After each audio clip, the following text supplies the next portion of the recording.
Hi, welcome.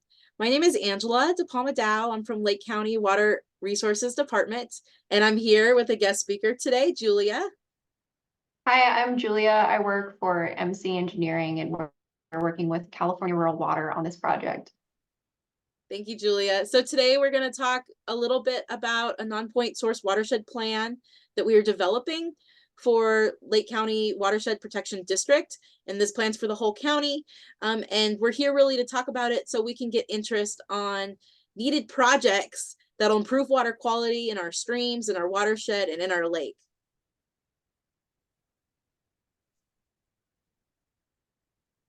So the County of Lake is preparing a 319 plan, which is a plan for managing non-point source pollution in Lake County.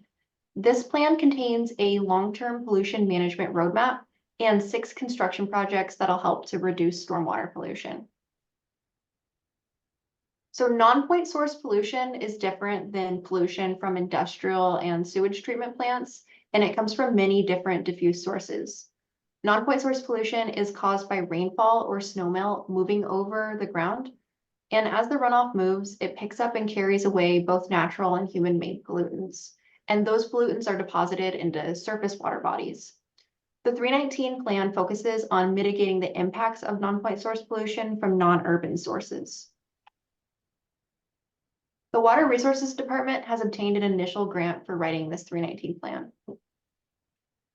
The 319 plan will provide an opportunity for the department to obtain additional grants for future construction projects. And any future construction projects must be described in the plan. Right now, the department is seeking community feedback on the development of the 319 plan, and this will help to establish priorities moving forward to pursue construction funding. The 319 plan addresses stormwater runoff throughout Lake County. This map shows the Lake County boundary in green. Watershed boundaries are shown in black. There are 8 major watersheds within Lake County. In the 319 plan, an emphasis is placed on Clear Lake, Cache Creek, and Putah Creek watersheds. So in Clear Lake, water will land within the Clear Lake watershed, and it'll make its way either into a stormwater conveyance system or into a creek. And the majority of volume of water enters Clear Lake up in the north side of the lake from Middle and Scotts Creek. And the primary way that water leaves the lake is either through evaporation or through the Cache Creek at the southern end of the lake. And water is pretty restricted when it leaves Clear Lake, which means that a lot of constituents that enter the lake end up staying there for a long time. So now I would like to share an example of how stormwater runoff may enter Clear Lake. So this is a map of Big Valley in Lake County. Creeks carry stormwater runoff from Big Valley and the surrounding hills into Clear Lake. Each creek has a distinct sub-watershed, and water in the creeks can contain pollution from surfaces within the watershed. The creek watersheds are shown in different colors on this slide. Some Clear Lake watershed creeks have been channelized to decrease flooding risk and wetlands have been removed. This can cause more constituents to accumulate in the lake. So Angela is now going to share about some of the impacts of surface runoff pollution in Lake County. Thanks, Julia. So what we can see here on the left-hand screen is the confluence of Middle Creek and Scotts Creek. So this is in Upper Lake, California, and you can see Scotts Creek on the right. It's just kind of turbid, murky. Middle Creek on the left, gravel bottom. And so what this picture really shows is how you can have these different creek systems moving and transporting sediments and materials, and in it pollutants and contaminants through the creek system and down to Clear Lake or another creek, such as in South County, around Middletown or Hidden Valley. And it's just important to know that in California or in Lake County, these sediments here are really rich in nutrients, which is the primary food driver for harmful algal blooms, or cyanobacteria is their real name. And the cyanobacteria we notice in the summertime, and the green algae, which is phytoplankton, are really productive, and we see them a lot in the lake, as we can see in this picture on the right. So this is a process called eutrophication, which the word eutrophication means well nourished.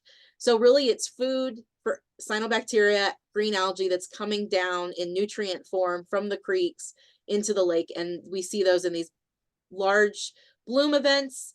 They're severe, they can be frequent, they can sometimes produce so many cells that they produce a toxin that can have health hazards. There can be smells, there can be odors, it can be visually unappealing, there can be green mats.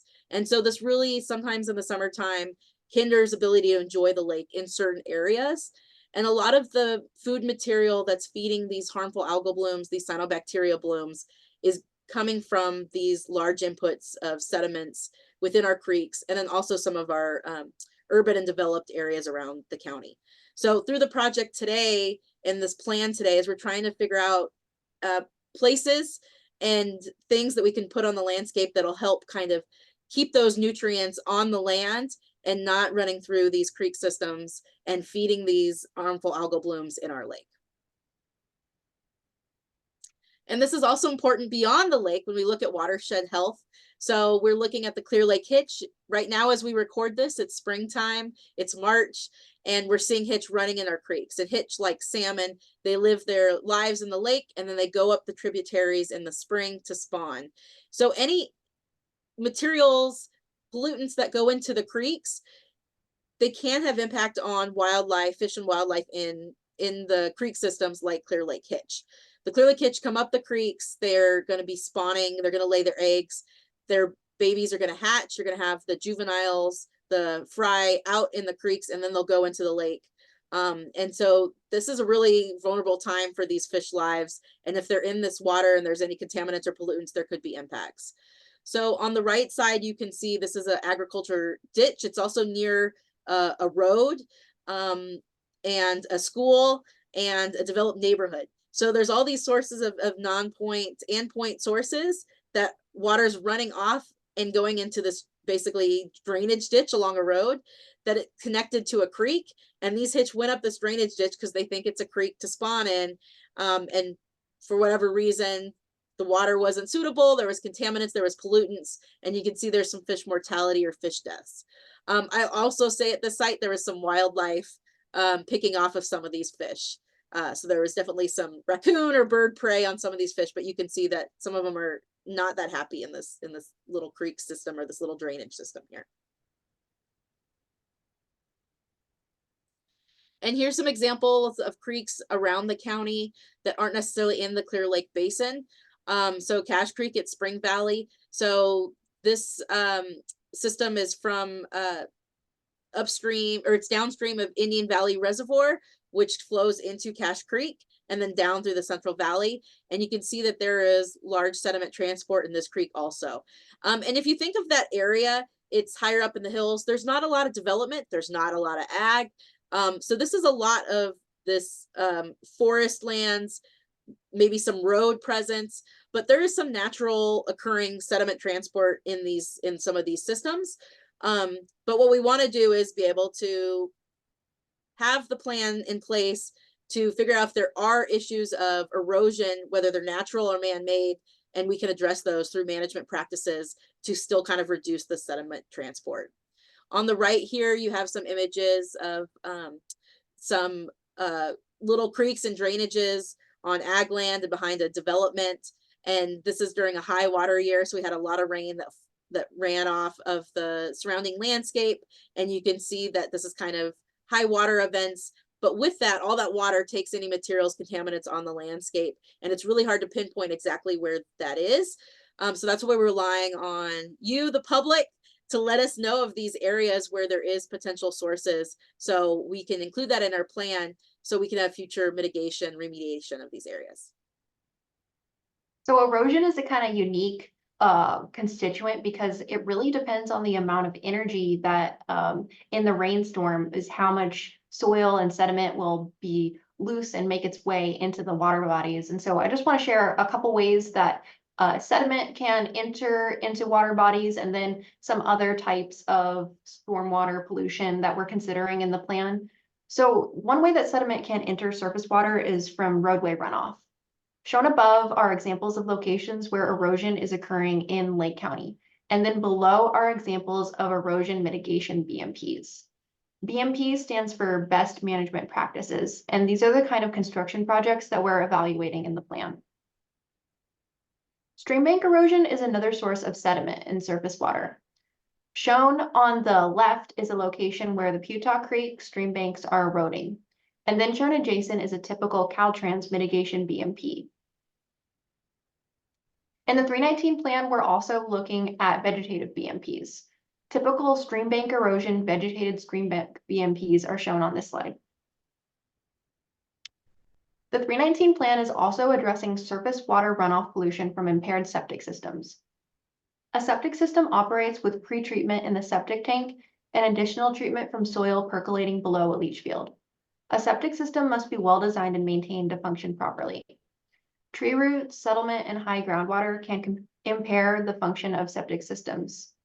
Septic systems don't work very well in areas like this below, where we have really steep slopes, in areas where there is soil with low percolation, and where there's a high density of septic systems, or when there's high groundwater or a large amount of surface water runoff.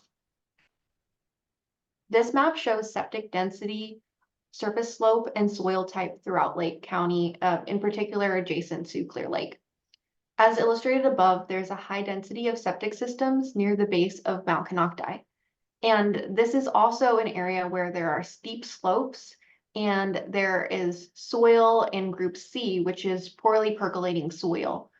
High density septic systems have also been constructed on the opposite shore of the lake near Glen Haven. So these are some areas that we're looking at a little bit closer in this plan, and we're considering different septic system management practices and solutions. Non-point source stormwater pollution also includes fertilizer, herbicides, and pesticides in runoff from agriculture. In Lake County, this can be runoff from vineyards and orchards. And in a storm event, the runoff can flow down and enter surface water. NRCS grant funding is available for farmers to construct stormwater runoff best management practices on their private property.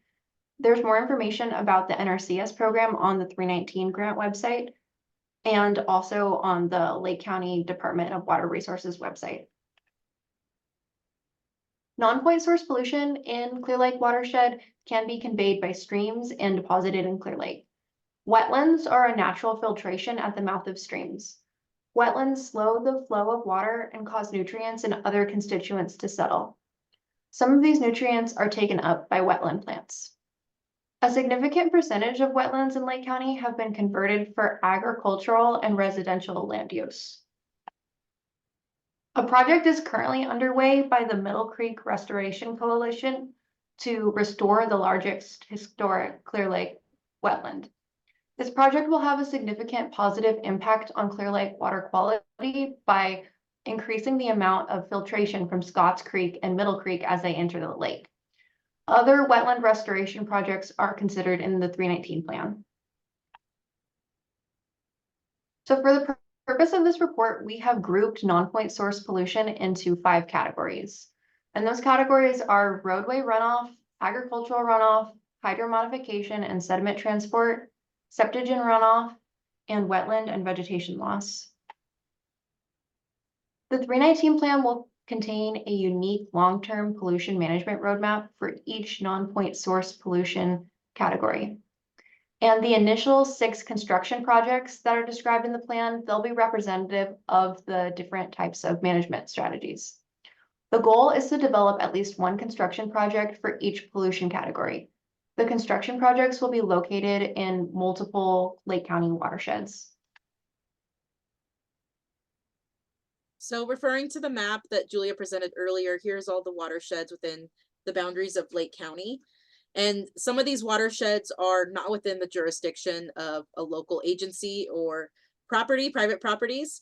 And that includes the Lake Pillsbury watershed, which is mostly the Forest Service, and the Eel River watershed, which actually flows to a different watershed outside of county, along with Stony Creek watershed, which is Forest Service and BLM land. Along with the Indian Valley Reservoir watershed, the land is mostly managed by BLM, partly Forest Service. And then the Indian Valley Reservoir itself is water is sourced to Yolo County. So really, we're looking at 3 of the watersheds within Lake County that we would like to have projects for this inclusion in the plan. So that includes about 3 or 4 projects from the Clear Lake watershed itself, which makes sense because Clear Lake itself is on a 303D listed impaired water body list. And so the majority of projects are focused within this watershed for maximizing water quality improvements for the lake and the watershed there. The second project watershed would be one project in the Cache Creek watershed, which is the area on the east side of county that flows directly into Cache Creek. And then the lower watershed in Lake County, the Pewter Creek watershed, goal is to have one project there. So while we're talking about projects, number of projects for these areas, we will accept projects and ideas for the whole Lake County for inclusion in the plan somewhere. But this is the goal for this plan development, is to have significant projects described within the Cache Creek watershed, Clear Lake watershed, and the Pewter Creek watershed. And lastly, we just want to, actually, we're going to go to the website. Sorry. So we actually are accepting these project ideas at this link. And again, we have this information on our website. So any project that you know of, that an area that would, a project would be useful, or an area that has a stormwater or runoff concern. So at this point, we'll accept any information within the county, but particularly those 3 watersheds that we mentioned of Cache Creek and Pewter Creek and Clear Lake. And we have this call for projects open until April 29th, 2024. And then this is the link that you can submit your project. And that is where the website is, which Julia is going to talk about now. So the Lake County 319 Watershed Plan website has more information about the 319 grant and the different pollution source categories. And at the end of the website is a form where you can submit a proposal for an idea for a stormwater management capital project, or provide feedback on the development of the plan.